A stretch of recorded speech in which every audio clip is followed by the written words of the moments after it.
Hello and good day. I'm David Boles, and this is Boles.tv. Hey, it's Boles.television, coming to you live and in person from the East Coast of these United States. And oh, what a show we have planned for you today. The best shows are always the rantiest shows. And this show is going to be filled with a lot of rants. Because who wants to get together and just, talk about fun, sunny things? That's what cat blogs are for. And I sort of run one, so I'm not putting down cats or blogs. I'm very invested in both of them. So we had our first measurable snowfall in New York a couple of days ago. I call it a dusting, but I guess it was enough to be measurable that they could say on the last day of January, hey, we got some snow. Because I guess before it had been since 1970. We beat that record of not having any snow. And now we have a lot of snow, so it's a very bizarre place to be and a place to go. So, you almost don't know where to begin when you want to begin your rants. But I found a good place to start. Comcast. Now, Comcast has been Comcast for many years. They own NBC. Their internet service, television service, is now called Xfinity. But for oldsters like me, there'll always be Comcast. And they're full of gaslighting. Now, if you need help, I've discovered from Comcast, the best place to do it is not in a live chat. Horrible. Don't call them on the phone. You won't get the right answer. The best place, believe it or not, at least where it used to be, is you DM them. You follow them on Twitter, and then you DM them on Twitter. And then they just kind of take care of you. And it's kind of chatty. And it's back and forth. And they have a couple of really good professional people. And then they have other people who are really not very good. There's a lot of cutting and pasting of responses, templates, as they know in the business. So if you can get them off their template and answering your specific questions, it goes a little bit better. But there are a couple of sticking points that are never resolved and don't seem to be resolvable. Here's one of them. Our television is now down. That's the cable box. Now, because we have Apple TV, we have the Xfinity streaming app where we can get online and watch the news and watch the channels. So if that works pretty well, and it does, why do I need a cable box? Why do I have to pay for that? So about a couple of weeks ago, in a familiar rant on this live stream, I told you that our television was off. I mean, and really off in a hard, vicious sort of way. The box was completely and 100% dead. You unplug, plug in, still dead. Leave it off for a whole day, plug it in, still dead. Reset them, the app, still dead. Go to the website, we'll reset it for you, dead. But we didn't lose our internet. So it's hard to get really angry because the internet is still there.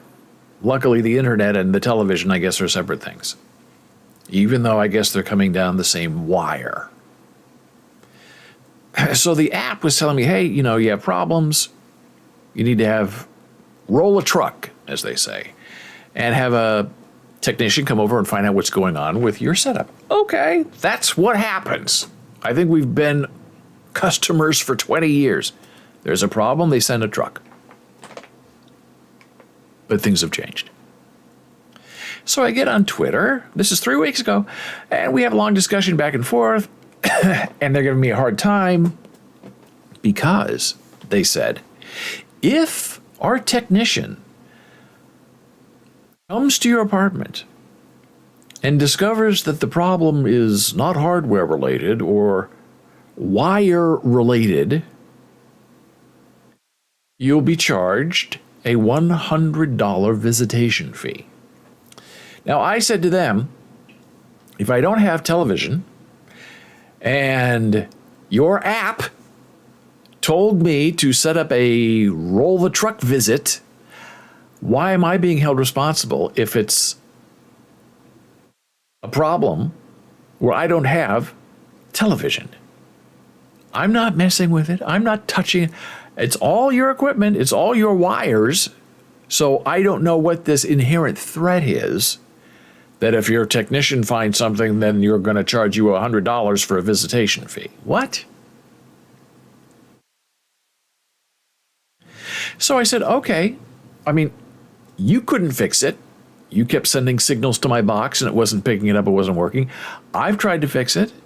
Your official app says we have to send a technician. So I'll gamble that this is going to be not a $100 charge on my account. Roll a truck. So they roll a truck for the next day, 10 a.m. Then I get a call, 6 o'clock in the morning, saying, hey, I think it's a robot call, not a person. Hey, we've solved the problem in your area. Your television's fine now. So I turn on the TV, it's not. And it's a hard not, meaning, sometimes you unplug it, plug it back in, it warms up, it goes. I mean, this is base level. We've erased everything on your account. We have to confirm your identity. We have to confirm your phone number. We have to go find and see if you did have anything on DVR and bring it all back in. It is a 30-minute reset of the cable box experience. And it didn't work. And then finally I was able to get it to work. About 2 hours later, so I go online, I cancel the visitation because I don't want to be charged $100. 3 weeks ago. So everything's been fine since then. I'm trying to also get a cable modem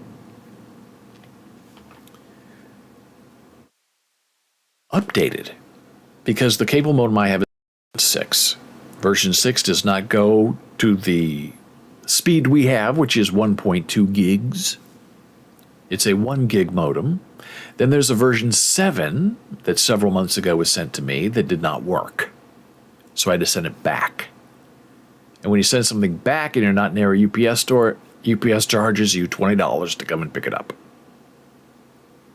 Or you can waste half a day and have someone drive you to a Comcast place, and that's going to cost you $50. And then there's a brand new modem you see advertised everywhere on television, this beautiful new white modem that gives you all these extra powers. And we pay a lot for our internet and our channels. I mean, it's like $350 a month. On discount, on a 2-year deal. Well, it turns out you cannot get the nice white model. Then there's the crappy 7 model that when you order the 8 model, you'll be sent the 7 model because they don't have the 8 model in stock. And people have been complaining about that online for, I think, at least 6 months. That this, I guess they're only giving the new nice model to, new customers. Old people who've been here for 20 years, you can do with version 6. But what I did not like about Comcast customer support is they kept telling me, gaslighting me, oh no, your modem can do 1.2 gigs. And I said, no, it can't. I looked at the specs on your website. Oh, yes, it can. No, it can't. Yes, it can. It does. No, it doesn't. Yes, it does. And so I went around. I would like to have a better model. Now, everyone asks for the white modem, right? Because every other modem Comcast has been pitch black. So here's where it gets interesting. I'll show you this. This is the official Xfinity Comcast website. Overview of Xfinity gateways. Gateway is a modem. Gateway models. The advanced gateway, the XB8. This is the golden child The unicorn that you cannot find. You cannot have it. The white modem, right? Not available. And they say, oh, well, we could order you one, but that doesn't necessarily mean you'll get one because the warehouse will send you whatever we have. And I don't want the 7. The 7, I worked for 2 weeks to try to get to work, and you couldn't get it to work. You kept sending signals. You couldn't figure out what was wrong with it. So we went back to my old modem, and I sent in the new one. Sent back the new one. So this is the magical 8 that people who have it really like it. They say it's fast, it's speedy, it's efficient. People enjoy it. Okay, I'd like to have one. You can't have one. I'm paying $350 a month. You still can't have one. And as you can see,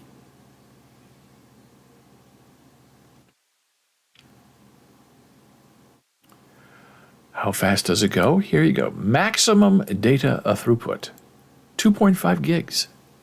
Really, really fast. Okay, now here's where it gets very interesting. This is the infamous XB7. This is the one that was sent to me that would not provision, would not set up, that I had to send back. This used to be a black modem.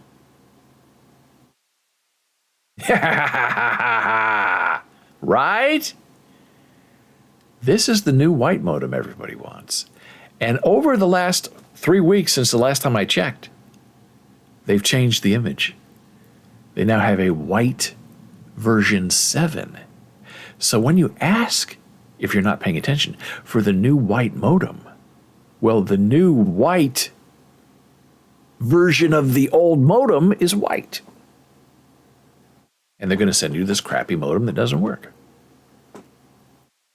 In my experience. How fast can it go?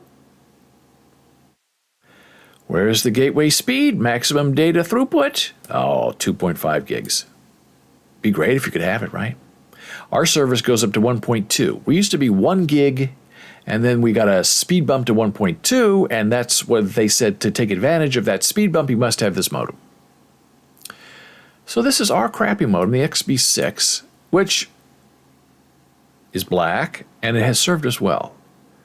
It worked when the 7 would not work, so I'm not bad-mouthing the 6. However, maximum data throughput from the Xfinity Comcast website, 1 gig. Not 1.2, 1.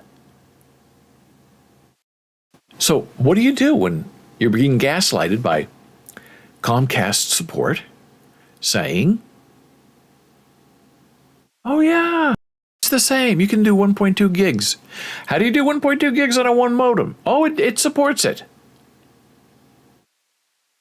It does not support it. So that is where we are with our modem. Now, here's where it gets super interesting. Excuse me, with Comcast.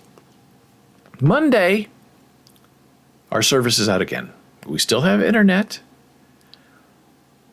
The TV box is, I guess, not working. It looks like it's working. It's connecting to the network. You can reprogram it, send a new signal. It all works. So I took like half a day getting it all worked out, ready, half an hour to set it up, and miraculously, it worked. For 2 days.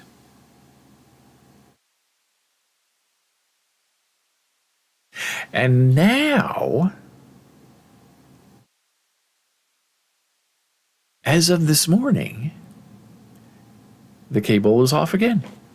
Same thing. Stuck on the welcome screen. I dread how much time this is going to cost me to try to see if I can get it online again. And if I do, will it last? Will it go off? I don't know what. I'm not happy with it. And the reason after Monday that I didn't call Comcast, get in touch with them on Twitter, is because I know they're going to gaslight me again. Well, we could send a technician, but if we don't find anything wrong with your service, we're going to charge you $100. And that my friend, is what I'm trying to avoid. So I guess I'll give it one more shot today and see if I can fix it. And if I can't, then I'm stuck. Then I guess I'll have to have them roll a truck and we'll roll the dice again to see if we're going to have to pay $100 or not. It's not something I'm extremely looking forward to. So that is my Comcast rant. What else is going on in the news? Well, let's take a look.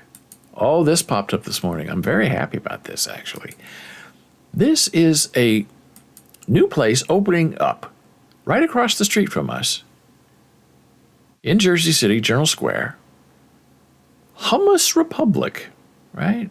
Now, right there, when you're a vegan and you hear anything that has hummus in the title, you immediately get very excited. It used to be Burger I Am, which I guess was an Israeli-based, an Israeli-invented burger chain that's high-end, exotic. I guess they had a lot of financial problems. But they would make a most delicious, impossible vegan burger that when they left a hole in our hearts.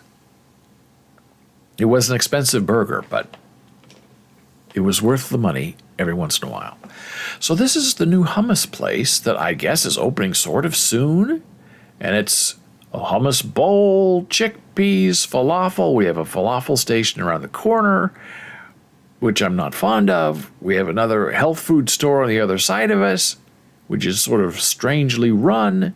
So they're all in competition now for all these sort of yuppie, upward mobile people trying to live in the urban core of General Square, which is fantastic for us. Now, it does look, fancy. Oh, that was big. It does look fancy. It does look expensive, which is not always a bad thing. And, you can probably make this yourself at home if you were so inclined. It's opening inside the former Burger I Am space that faces JFK. It's a wonderful spot, really. You can pick from hummus options that include Kalamata olive variety, oh yes. A harissa hummus, no thank you, it's too spicy for me. A roasted eggplant, or a tzatziki style. It's hummus heaven. I'll take a little bit of all three. 4, 5. Proteins like Moroccan steak, no thank you. Lemon chicken, no. Shawarma, no. Or a plant-based vegan beef, yes, please, may be added alongside a collection of toppings to go round out your meal. The Hummus Republic offers a variety of, vegan, oh, what'd I do? I just destroyed the whole thing. Oh!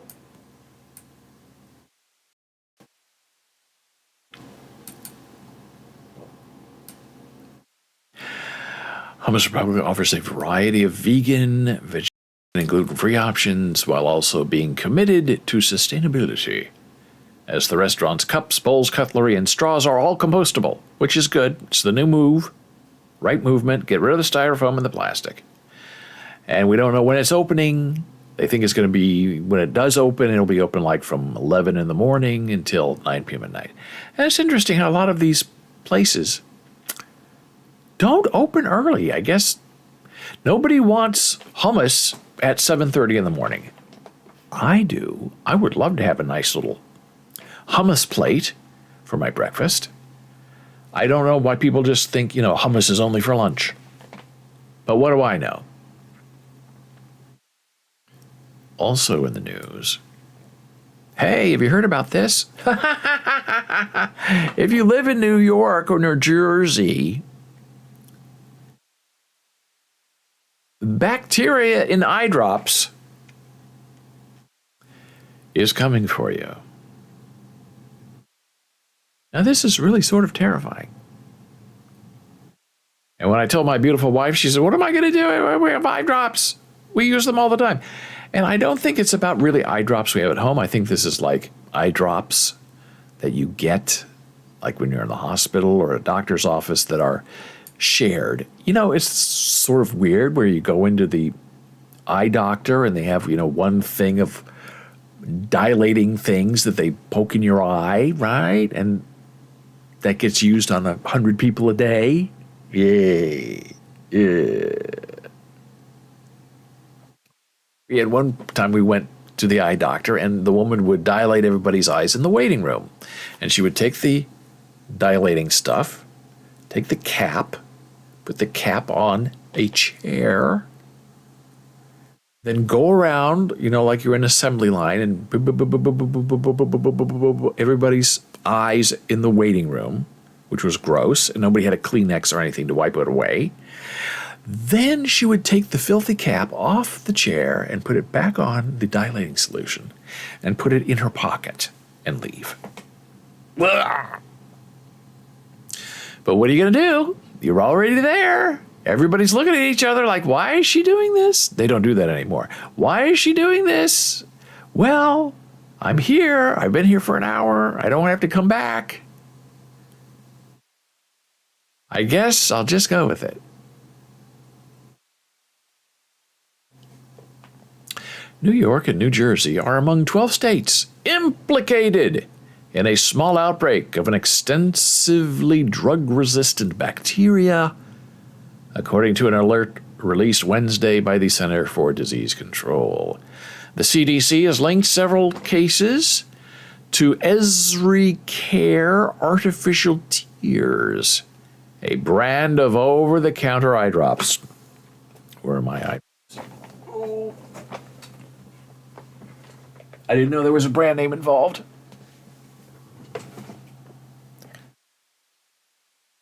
Yeah, see, our thing doesn't focus anymore. This is Refresh. I think it's Bausch & Lomb. So be careful of EzriCare artificial tears. The germ is a rare mutant strain of Pseudomonas aeruginosa, a type of bacteria commonly found in freshwater, soil, and other environmental settings. Just the kind of thing you want to put in your eye. Nah. But in recent years, antibiotic restraint forms of the bacteria have become a scourge to healthcare settings because it easily survives on surfaces, forming biofilms on equipment and devices. It can also spread via contaminated hands. In the lobby, right? Putting that... That was years ago, thank goodness. It can also spread via contaminated hands. To cause an infection, the germ must get through the skin via a needle stick during an IV, for example, or via an organ transplant. But this particular bacterium can invade the body through a person's wet, skinless, mucosal eyes. These infections are typically seen when people wear contact lenses for too long. Be careful out there. Of the 55 cases identified so far, 35 patients are linked to clusters in 4 healthcare facilities. So far, 1 patient has died, and others have been hospitalized or suffered permanent vision loss. Wow-wee, that's terrible.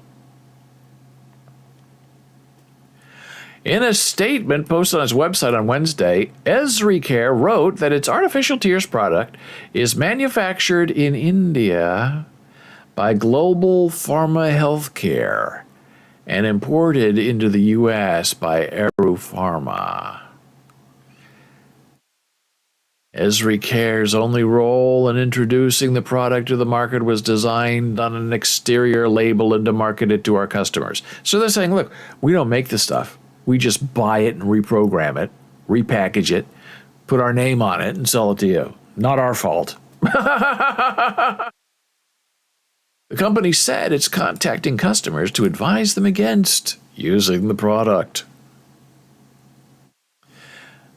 The same report shows that ahead of the COVID-19 pandemic, rates of this germ were dropping due to infection control efforts. but it and other antibiotic-resistant germs rebounded during the pandemic. The CDC estimates more than 2.8 million antimicrobial-resistant infections occur every year, leading to more than 35,000 deaths. Bull. Not my cup of tea. Not really what I'm looking to do. So be careful out there.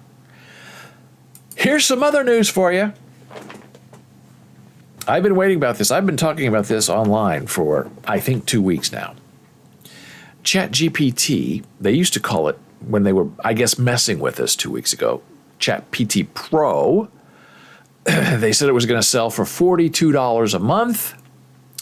One guy said, I have a business and, we'll use this a lot, but for me to buy all of the people in my company a license to use ChatGPT is going to cost me $5,000 a month. So now it'll be maybe a fourth of that, half of that. And they're not calling it ChatGPT Pro, they're calling it ChatGPT Plus, which is sort of funny. And they changed the pricing. It's not going to cost you $42 a month. The new subscription plan, ChatGPT Plus, will be available for $20 a month, which to me is fabulously reasonable and thoughtful. Subscribers, and you can still do it for free, but you're not going to get in. Subscribers will receive multiple benefits. They are such: general access to ChatGPT during peak hours. Now that's the thing. You try to get on at night, you try to get on in the morning, it's down because there are so many people trying to use it. So if you pay to play, you'll get in and you can use it as you wish. Okay, I will take it. You will get faster response times, meaning that when you ask a question, the ChatGPT bot will reply to you faster. Sometimes it's really fast. Sometimes you have to wait like a minute or two for it to respond. And sometimes it just times out and never answers you and says, I'm sorry, there was a problem, try again. And then you try again and it's not working. And if you're a subscriber, hey, you're also going to get priority access to new features and improvements. ChatGPT Plus is available to customers in the United States of these Americas, and we will begin the process of inviting people from our wait list over the coming weeks. We plan to expand access and support to additional countries and regions soon. And we love our free users, people who don't pay. We love the freeloaders. And we'll continue to offer freeloaders access to ChatGPT. By offering this subscription pricing, we'll be able to help support free access availability to as many people as possible. So there you go. ChatGPT has been wonderful. It's been exciting to use. And now, if you really want to use it, you're going to have to pay. Which we all knew was coming. It's not possible to not have it coming. Hey, we heard about Twitter? Not only does Elon Musk want to have you bank at Twitter, even though he cuts people off and is whimsical. Also announced today that the third-party usage of their API, which means you have to pay to play to get, likes and if you're using software. He's cutting that off, so there's no free tier anymore. And he's going to start charging you for access to the API, which just means that Twitter is cascading, spiraling, if you will, going out of business very soon. Twitter is verifying accounts with AI-generated faces. It's only the tip of the iceberg. What does that mean? Well, it's very bizarre. Under the leadership of Elon Musk, Twitter has settled on keeping its paid, verified program via Twitter Blue as a Twitter Blue subscription.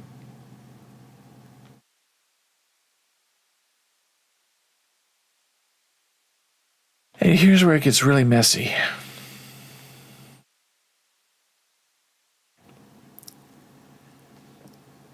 People who are, it's not even people, bots who are signing up for Twitter Blue to get verified are using fake faces, artificial intelligent faces, AI faces, meow, to try to scammo the botto. Now, why would you want to create a fake face and use it on Twitter? What are you trying to do? Convince people you're a beautiful young woman when you're not? And you don't want to steal somebody's face from a website because it's very easy to do a reverse image search via Google to find out if you are authenticated or not?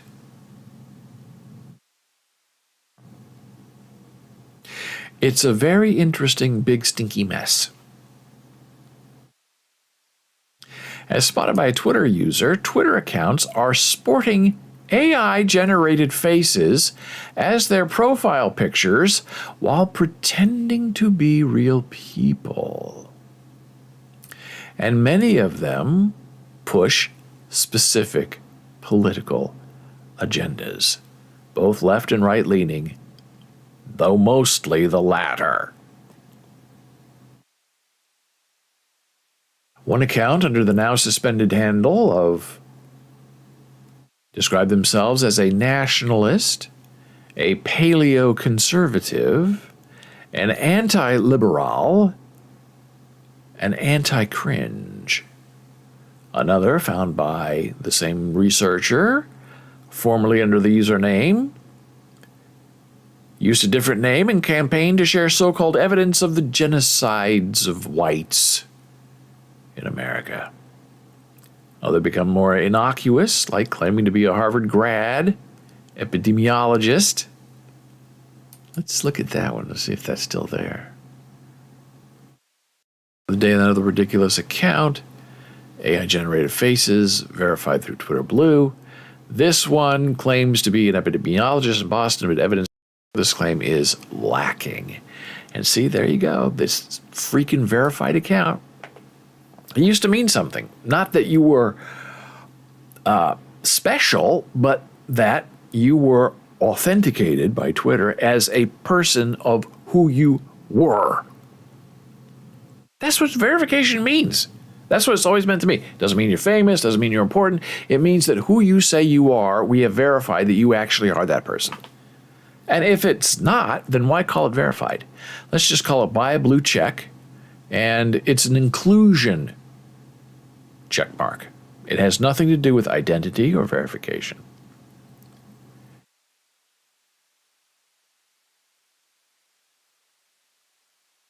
So this is a big problem with this impersonation and people getting on there and they think that they have, authority to convince people of what turn out to be really terrible, vicious, and obnoxious things.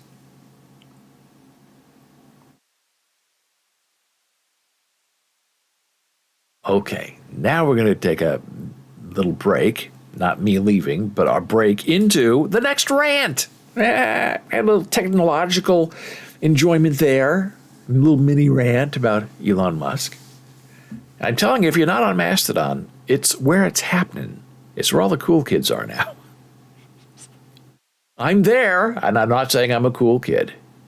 I'm a hep cat, but not a cool kid. But you can go to boles.xyz and start your Mastodon journey right there. So my beautiful wife, Jenna Marie Sweetheart, is teaching a class on Black Sign Language at the New York University.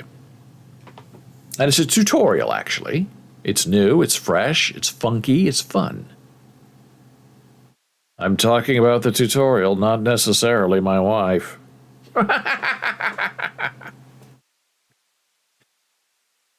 And so, when you're a teacher, you find books that you want the rest of the class to read. And if you don't have the book, I used to have this book called Black English. I used to have it 40 years ago, and I don't have my copy anymore. But I said it was a very interesting book. Maybe that could be part of it. You know, you start with the history of a language and move it forward. Okay. So you start ordering books and getting them delivered. And, you know, some come through Amazon, special delivery, and sometimes you get mail from the post office. Now, a lot of these books that we're using, because, you know, some of them are old, disproven, the idea of Black English is not very popular anymore, which sort of led to the Ebonics movement in the 70s, which is not really popular anymore. But just because something isn't popular or hepcat doesn't mean you don't want to study it and find out what it was and how it was influencing at the time and things that grew out of that idea. That's the whole reason why you go to a university. The exchange of ideas, the discovery of references, and making associations. So of all the books that we're trying to get for 2 tutorials that Jana Maria is doing, one of them, Deafness and Performance, and the one we're talking about is Black Sign Language. So the Black English book we ordered, right? Delivered a couple of days later, very fast delivery. These used bookstores are really terrific. And it was delivered on our front porch. That's what the designator said from the United States Postal Service. The book is on your front porch, near your front door. Well, we live in a great big building, as we've talked about, in an urban setting. We don't have a front door. We don't have a porch. We have the front desk, and they receive all deliveries, including the mail, unless it's, you know, a specific piece of mail that the mail person brings and, you know, their trolley cart thing and puts it in your box every day. But what usually happens is there's a big box of delivery parcels that the carrier doesn't want to carry, so they get delivered to the building early in the morning usually.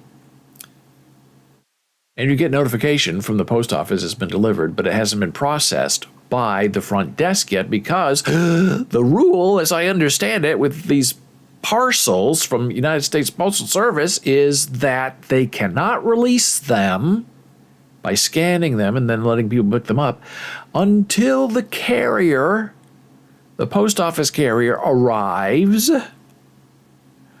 to, I guess, bless the delivery, and then that releases the packages and parcels to be scanned by the building for release to the general population, residents. I don't understand it, but that's the rule.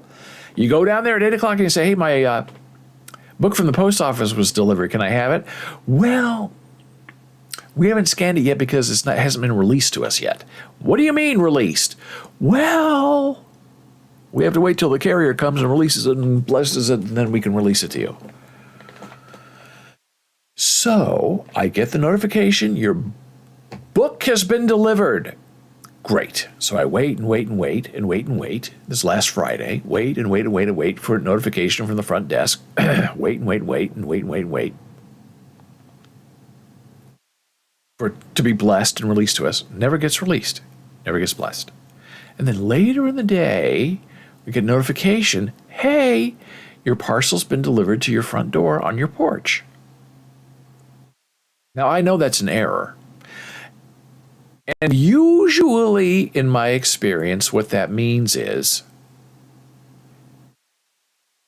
if it's on your porch, vernacular is, it's in your mailbox.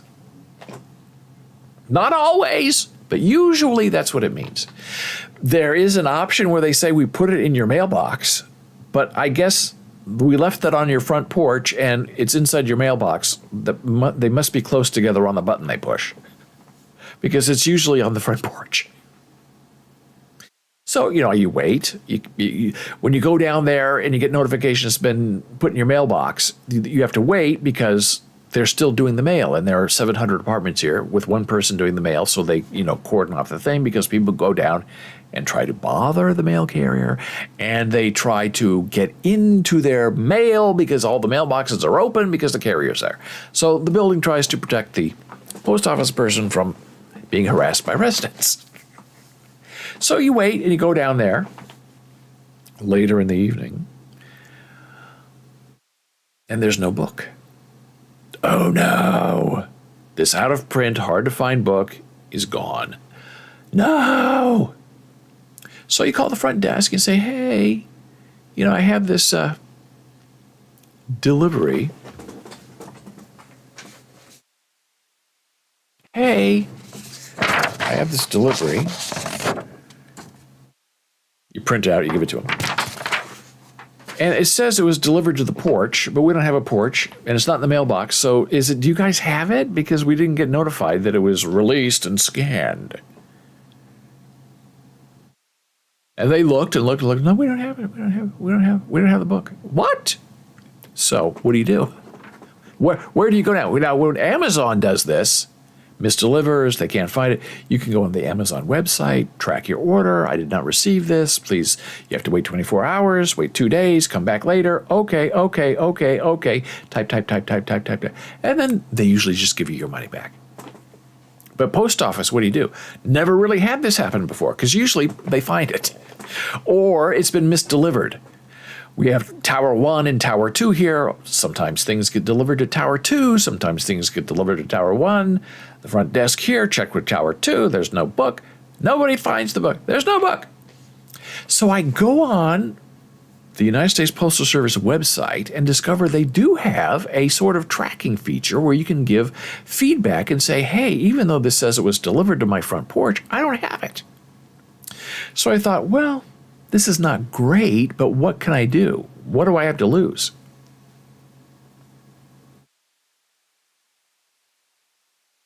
So I filled it out. And it's very detailed. Who sent it to you? I didn't even really know who the sender was because it was an online bookstore that I went through Amazon. And Amazon said, don't talk to us about your missing book. Go talk to them. So I filled it out, and they said, well, if you don't know where it's being sent from, use your own address. So this must be very common. So I clicked that checkbox. It's from my address. I don't know the address of the sender.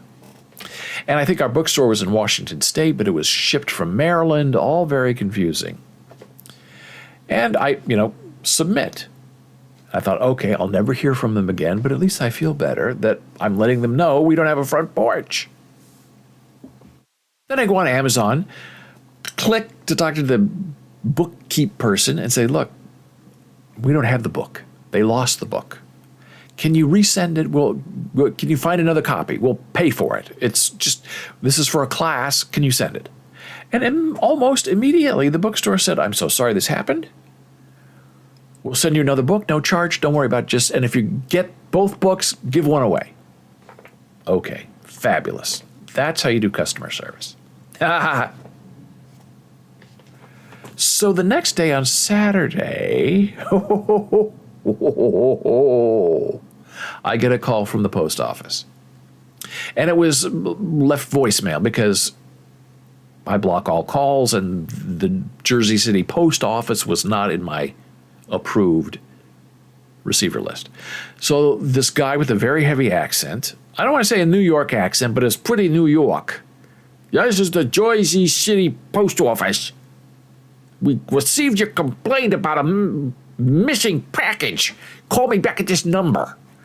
And he gave the phone number. So I called back, and this was 4:30 on Saturday. I called him right back. And of course, the answering machine thing, voicemail thing says, the Jersey City post office is closed. And they'd been closed since 4 o'clock. So I thought, okay. He did his due diligence. He called me. Didn't get me, left a message, didn't say anything, didn't tell me anything about the package or status of my package, just told me to call him when he knew I couldn't call him back. So I said, okay, writing it up, they're sending us a new book, forget about it. I don't want to argue with a guy like that at the post office. Well, Monday comes. Sunday, no, they don't work on Sunday. Monday comes. And I add that phone number to my contacts list, so next time if they call in the future, it'll ring so I can answer it. Well, Monday morning call. I answer the phone, Jersey City Post Office. And this guy, and right away from saying hello, he's hot. Yeah, this is the Jersey City Post Office. You're accusing us of not delivering your package. You don't have them. It was delivered. I said, yeah, I know. I've seen it was delivered. It says front porch. We don't have front porch. You don't know how the business works, this guy said. We ship everything to that. I know that building. And we're about a block and a half from the post office. So everybody knows the building. It's a big building. I know that building. We deliver it. Everything's through the front desk. They have your package. We delivered it. It's done. The discussion's over. I said, well, I did speak to the front desk, and they said they don't have the package. It didn't get scanned. We don't have it. Are you calling me some kind of liar?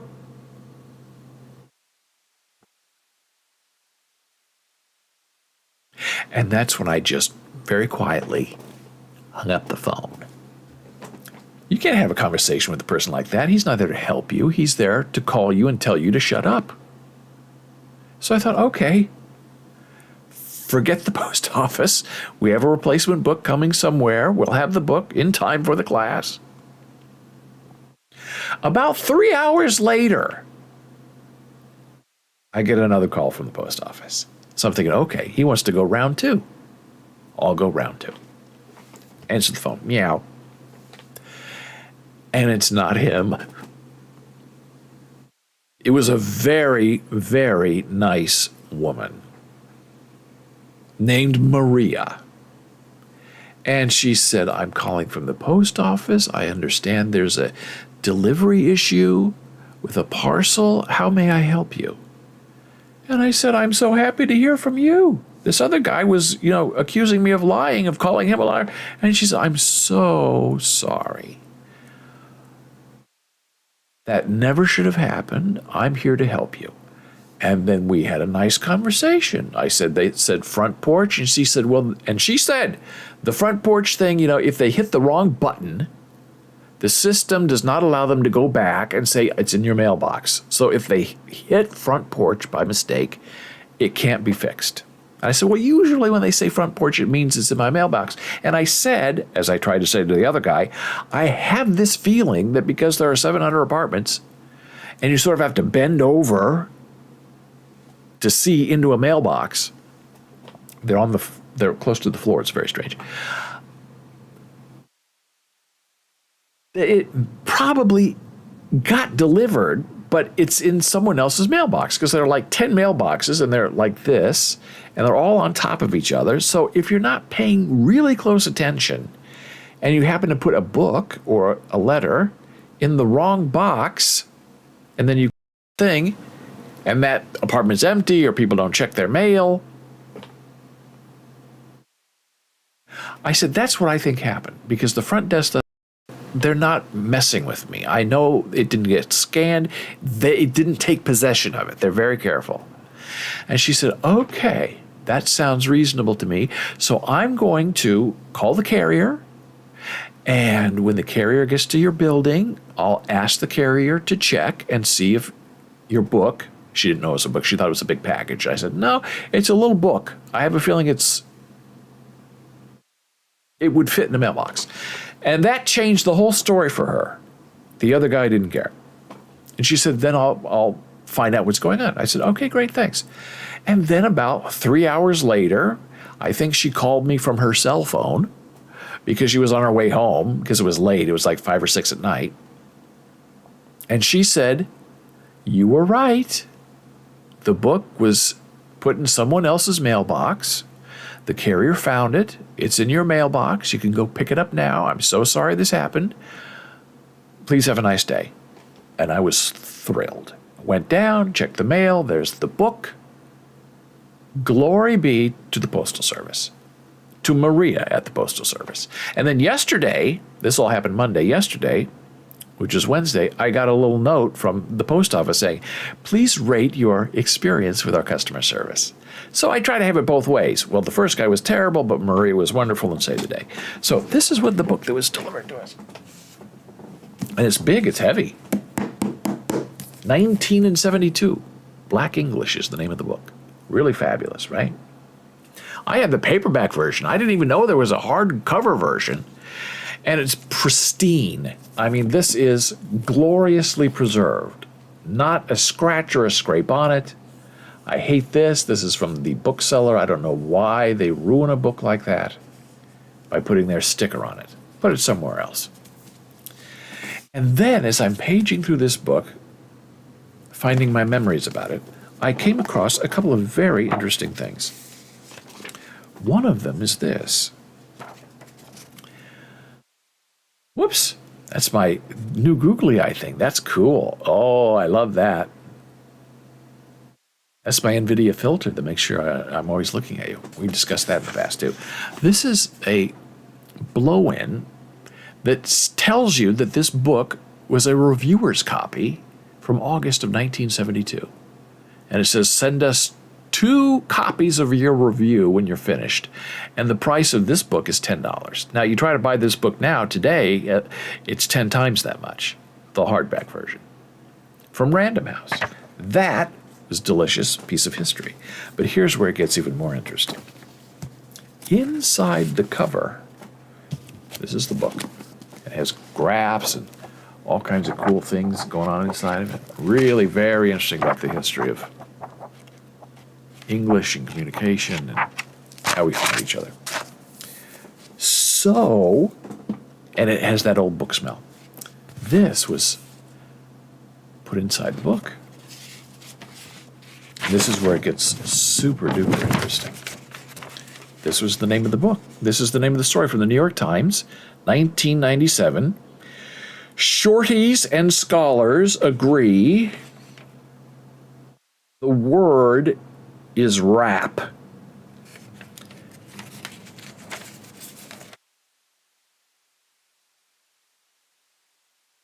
Oh no.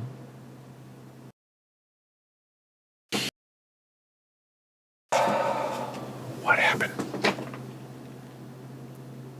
Wow, that was weird. I think we confused our NVIDIA graphics somehow. That was really... I have to see if I can make that happen again.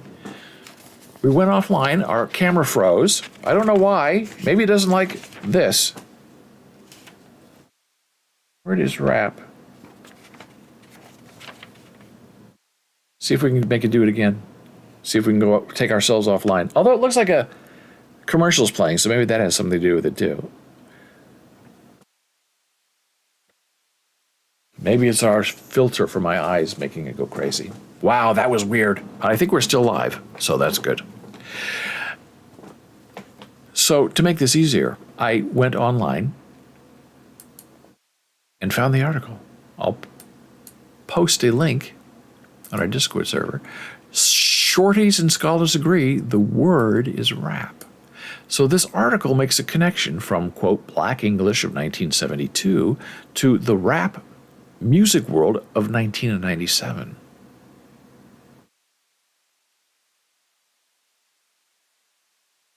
Hey, yo, listen up.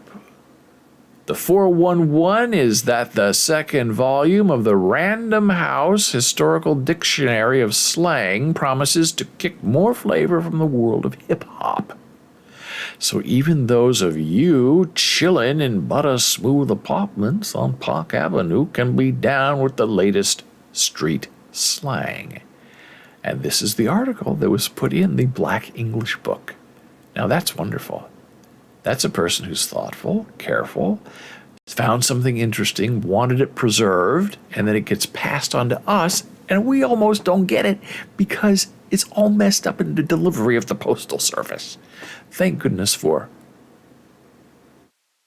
Maria. Boo is a term of engagement for a boyfriend or a girlfriend. She used to leave school early just to see her boo. Butter, smooth, nice, that's butter leather jacket. You got to do this in your New York accent. Digits, telephone number. I have unlisted digits. I don't think that's how they talk. But then, because this is an old article, you can view it on the Times machine. Not the time machine, the Times machine. Cute, right? Here we go. Look at this. So you click on that link and you get taken to this page. And look, short stories, scholars agree. You can look at it digitally, or you can look at it, what I call, maniacally. This is in the time machine on the New York Times. That's the photograph of this. So it gets preserved differently. This one is preserved, yeah, in paper in our Black English book. And yet it's also preserved online by the New York Times on their own website, where you can go and look at it as it appeared beautifully in its original status. I think it's fantastic. And then you can make it bigger so you can actually, like if you want to read it. It's really genius technology. I don't know if they're doing that now for, new articles. But at least if you're a 1997, you can go back and see exactly how this looked in print in the New York Times. You'll peep some mad flavor. You can find out exactly how it looked and ran and what sort of imagery they were using. Hip hop, hip hop. And you don't have to worry about it being delivered in your Black English book on behalf of Maria from the United States Postal Service. So it was Rant City today, Comcast, the use of post office, cable modems, hummus across the street. What more do you want in a live show? I thank you so much for being here. I've enjoyed our time together. I hope you have a wonderful day, and I will see you again next time. Thanks for being here.